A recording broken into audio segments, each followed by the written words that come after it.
일단 내용이 뭐냐면은 이 사람이 어떤 자금 투자 계약서라는 어떤 제목으로 그 어떤 계약서를 썼어. 근데 그 계약서 내용이 어떤 뭐 돈 1,000만 원인가 받고 그 1,000만 원에 대해서 뭐 투자 수수료 명목으로 뭐 일정 기간마다 얼마씩 얼마씩 떼어주고 그 다음에 뭐 상환일이란 게 또 약정이 돼 있네.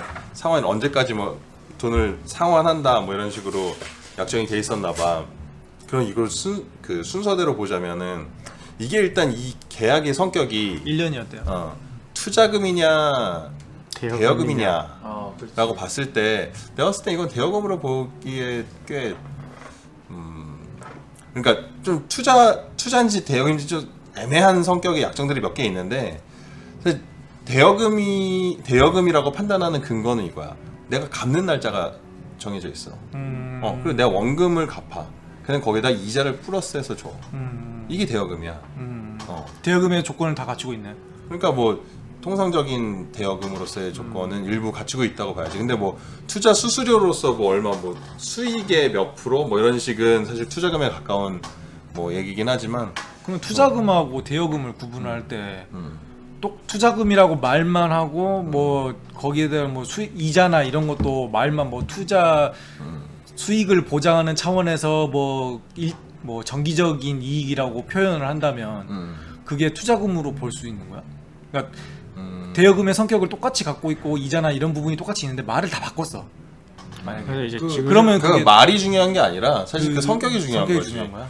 여기서 가장 결정적으로 내가 이건 대여금으로 봐야겠다라고 하는 이유는 저 상환일이야. 갚기로 했어.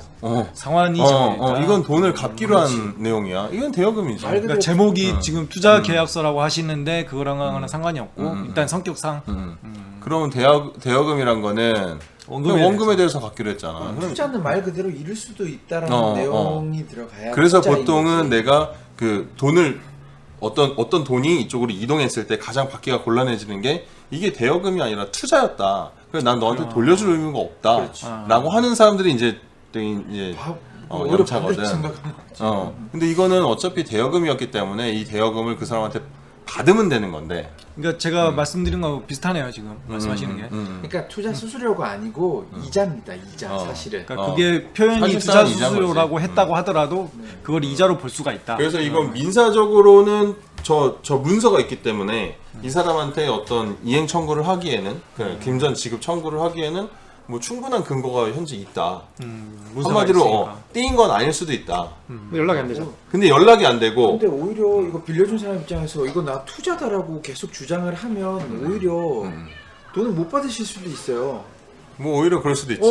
그냥 대여금이라고 대여금이라고 해야지. 빌려준 사람은 무조건 대여금이라고 해야 돼. 대여금이라고 해야지. 이거를 난 투자를 했다 이렇게 이야기하면 당신 잃을 수도 있다는 사실이 맞아. 이제는 이렇게 나가버리면 더 곤란할 수도 있어요. 그래서 돈 받고 싶으면은 일단 민사적으로 이 사람한테 그 금전 그 지급에 대한 이행 청구를 하시면 되고 뭐 하는 방법은 저희 항상 여러 번 얘기하지만 지급 명령 신청이라든지 아니면은 뭐 소호 제기를 한다든지 하는 여러 가지 방법이 있겠지. 뭐 담보를 못 받았다.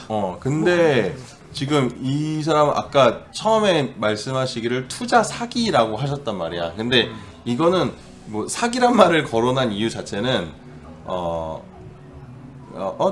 잘한 거지. 회사랑 안 하고 그 대표였던 사람이랑 하는 게 뭐 당연히 더 맞는 거지. 왜냐면 회사는 없어질 수 있잖아. 아까 형이 얘기한 것처럼 법인은 그냥 정리하면 끝이야.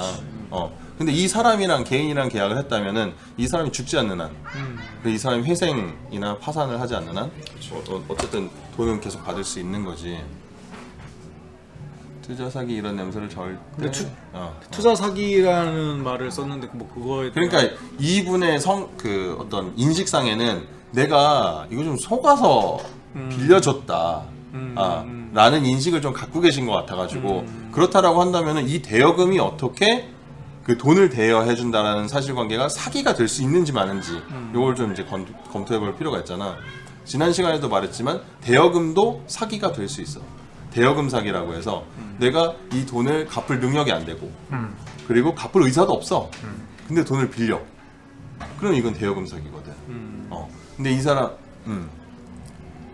사기죄 성립 여부랑 민사소송 절차가 궁금해요. 네. 민사소송 절차 같은 경우는 아까 말했던 지급 명령 신청이란 걸 하셔도 되고요. 지금 갖고 계신 문서를 바탕으로 그래서 원금은 적어도 청구를 할 수 있을 것으로 보이고 그쵸. 뭐 대여금 사기 같은 경우는 아까 얘기했듯이 그 변제 능력이 없고 변제 의사가 없다라는 점을 고소장에 작성을 하셔서 고소를 하시는 방법이 이제 형사 절차로 가는 방법. 1월 달에 만나기로 했으면 그때 녹취나 이런 문서를 확실하게 또 한 번 더 남기는 게 맞을 수도 그 있고. 말하긴 했어. 1번 1월에. 그러니까 이번 1월. 지난 그때 1월에. 지난 지난 1월에 1월에 만났다고. 근데 사실 뭐 이거는 뭐 믿을 수는 없으니. 갚을 의사가 있다라고 보는 건가 그러면? 그래서 대여금 같은 경우는 내가 알기로도 사기죄는 웬만해서는 그렇지. 발생하지 않아. 왜냐면 그 어떤 변제 의사가 없었다는 사실을 뭐 입증을 하는 게 결코 쉽지는 않지. 정말 이 사람이 뭐 거의 뭐 쫄쫄 망해가는 상황이야. 예를 들어서 요새 핸드폰 가게들 많이 망하잖아. 근데 핸드폰 가게를 하는데 막 돈을 막 여기저기서 빌려, 막 돌려막기 하려고. 근데 이미 벌써 나는 경제적인 능력이 없어. 그럼 어느 순간부터는 이거는 거의 사기라고 봐야지. 의사가 네, 그 소송을 하시면 되고 일단 그 전자소송 그 사이트에 들어가셔서 뭐 이 정도 그 금액이 크지 않기 때문에 그 뭐 전자소송으로 해도 충분할 것으로 보이고요. 전자소송. 근데 다만 뭐 이거를 소송 뭐 지급명령 신청도 가능한데 이 사람이 뭐 이 송달을 받을 수 있는 상황인 건지 아닌지 그건 잘 모르겠어. 우선은 지급 명령 신청을 하잖아요. 내가 수색치는 것 때문에 많이 해봐서 알아. 신청을 하면은 만약에 이제 내가 이 사람 주소가 A라는 주소라고 알고 있어. 보내. 그러면은 계속 이제 그 송달지 불명으로 와. 송달지 불명 온 걸 안 받으면? 안 받으면 그럼 그걸 가져가잖아. 주민등록 초본의 모든 정보를 그걸 가지고 내가 채권자고 그럼 그걸 가지고 초본을 다 떼어볼 수 있어. 주소 이동지를. 이게 안 받으니까 얘가 안 받으니까. 나 그럼 내가 이 주소가 난 여기 온 줄 알았는데 주소가 어딘지 모르겠네. 가 그러면은 그래서 뭐 반송 이거 주소 그 이제 보정 명령 온 거 다 보고 가지고 다 떼줘. 그럼 거기서 맨 마지막 주소지를 보내. 근데 문제는 맨 마지막 주소지에 이 새끼가 없어. 없어.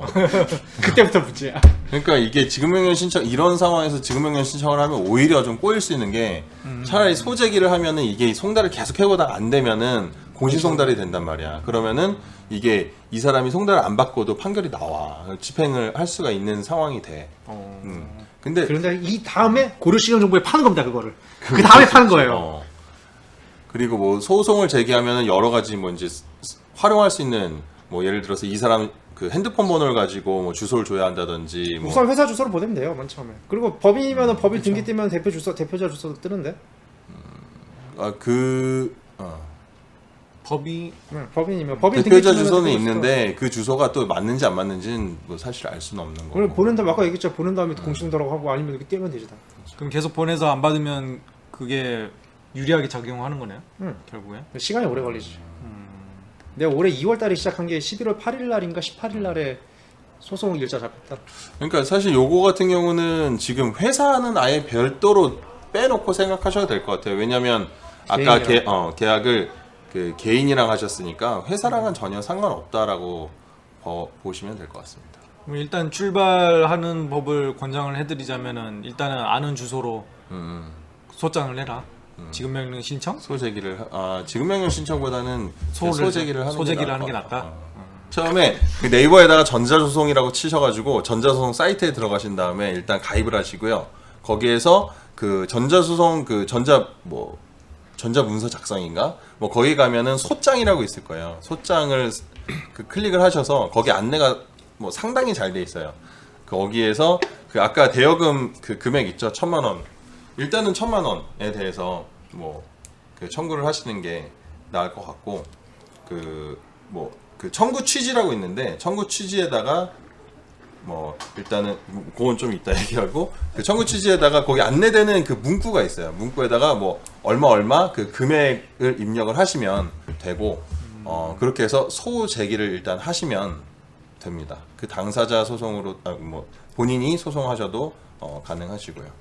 일단 그렇게 소장을 일단 소제기를 해야지. 해놔야 그게 이제 1차적인 그 다음에 뭐 그 사람이 받든 안 받든 그 다음에 진행이 되니까. 그렇죠. 뭐 안 받고 계속 뭐 소장이 뭐 돌아온다 그러면은 그 이분 그 소제기를 쪽으로- 하면 좋은 게 송달은 그때부터 법원이 해줘. 내가 송달료를 잘 냈다면. 한 번만 잘 내면 그치. 법률구조공단 가면 똑같은 얘기 해줍니다. 법률구조공단 이런 민사소송도 하나 근데 보네? 뭐 법률구조공단에 가보시는 것도 저는 추천드려요. 왜냐하면 거기에서 이제 오프라인으로 좀 상담을 받으시고 문서도 좀 보여주시고 하시면은 좀 더 이제 상세한 안내를 받을 수 있을 것 같아서. 참고로 법률구조공단 상담 받으시려면 인터넷에 예약하고 가셔야 됩니다. 그래요? 그냥 가면은 지금 오래 기다려야 되잖아. 인터넷 너 예약해. 해봤니?